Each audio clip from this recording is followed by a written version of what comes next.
once you have moved through all of the dimensional analysis videos and you feel comfortable with the method, then we can try a few a bit more challenging problems. So these are going to be multi-step conversions that have a bit of a trick to them, and usually a lot of information that we have to decipher before we can solve it. So this is a very common, typical problem that you could see in nursing calculations courses where you need to calculate the drips or drops per minute of a specific solution. These tend to kind of scare students a little bit, but really they're just a dimensional analysis problem like any problem that we've done before. So we're going to read it, we're going to take a look at it, we're going to decipher it, identify some keywords, and then work through it. So this says a physician places an order for a morphine drip to be administered at a rate of 2 milligrams per hour. So I'm just going to annotate here a little bit. So 2 milligrams per hour, we've identified some of the numbers here.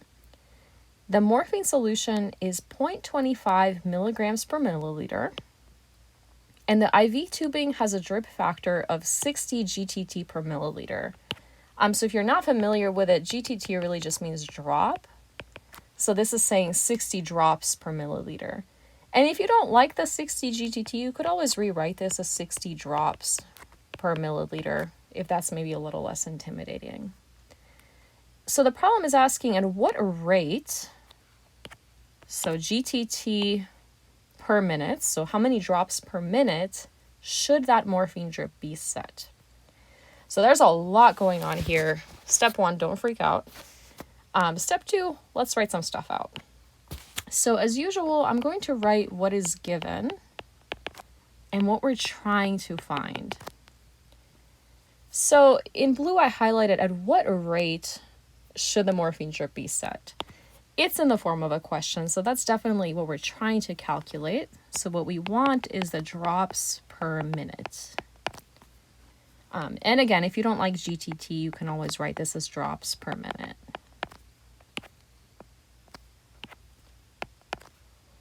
Okay, now we're given a lot of information here, and usually I say, well, I'm going to start with a number that's off by itself, that's not part of a conversion. And here we don't actually have that. Everything is involved in a conversion in some way. Notice the first number is 2 milligrams per hour. If you were to write that, that would really be 2 milligrams / hour. Per is always expressed as a slash. So that's definitely involved in a conversion, as is the 0.25 milligrams per milliliter.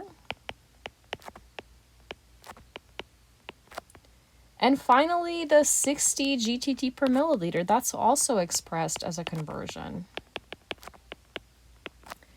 So there are multiple ways you can handle this, and because they're all involved in a conversion in some way, it doesn't particularly matter where you start. Because as long as you cancel the units correctly, you can solve this in multiple ways. So what I'm going to do is I'm going to turn these into conversion factors so I can explicitly write them out with one on the bottom and the other one on top. So I don't really like leaving conversions with this sort of slash thing because it's very, very difficult to see how units cancel if you keep it in that format. So always turn it into a line or like a fraction with a very clear numerator and a very clear denominator. And make sure that you're keeping units in everything.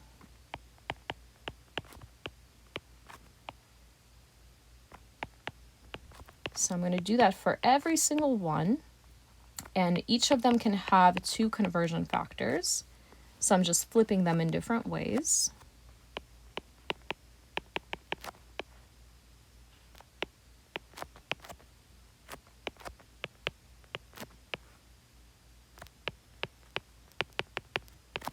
Okay. And as I mentioned, I mean, there are different places you can start. So I'm going to try one way. If you want to try it in a different direction, that would also be okay.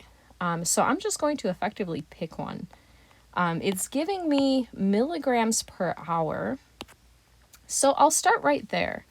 I ultimately want to end with minutes on the bottom of the equation. And it looks like we're going to need one more piece of information here because we're given milligrams per hour, but we need to end the rate in minutes. So we will need to convert from hours to minutes. And we know that in 1 hour, there are 60 minutes. So I can turn that into a conversion factor as well.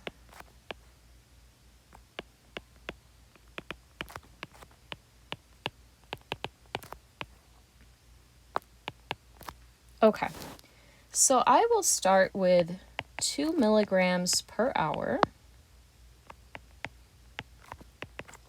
And now we know that at the end, we're interested in drops per minute. So we need to get rid of milligrams and we need to get rid of hours. It doesn't matter which one you convert first, but I wouldn't do them both at the same time. So choose one, convert that, and then do the other one to avoid confusion. So I'm going to deal with hours first. I know that I need to end in minutes, so let's get rid of hours.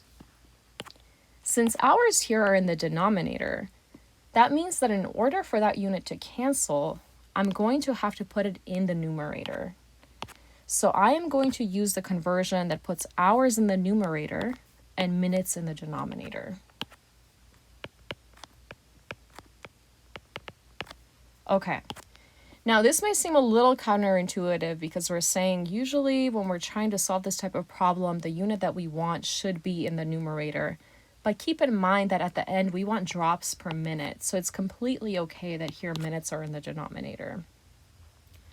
Hours are diagonal from each other, so I can cancel those. And now we have 2 milligrams per minute, or per 60 minutes. So we're milligrams per minute right now. Okay, minutes are what we want at the end, so I can leave that. That looks great. I'm going to have to get rid of milligrams next. So looking at that, I'm going to find a conversion factor that involves milligrams. This one we already used. We can get rid of that. And we already used that. We can get rid of that one. The only other conversion factor here that involves milligrams is the 0.25 milligrams per milliliter. And since here milligrams are on top, we want to make sure that milligrams are on the bottom in order for that unit to cancel. So this is the conversion factor that we want, the one that has milligrams in the denominator and milliliters in the numerator.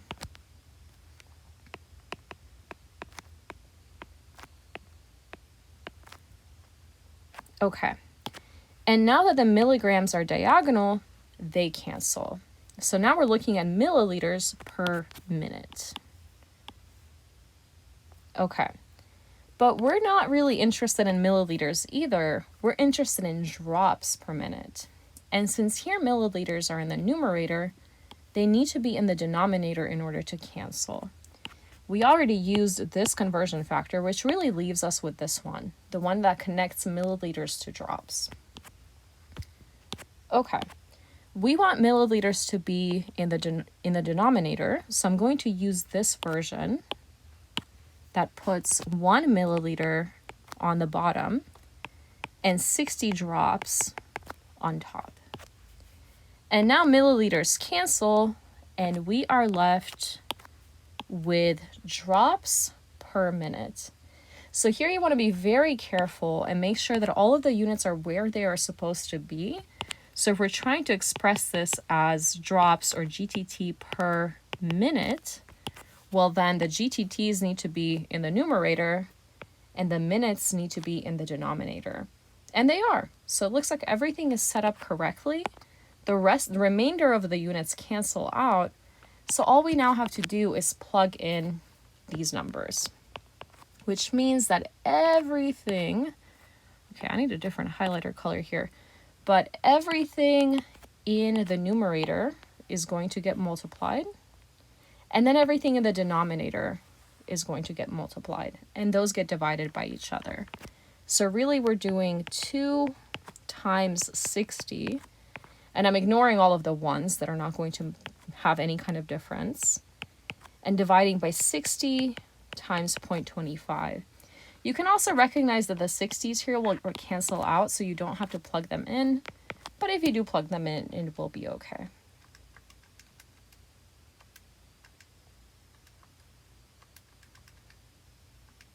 Okay, and I am getting a rate of 8 drops per minute.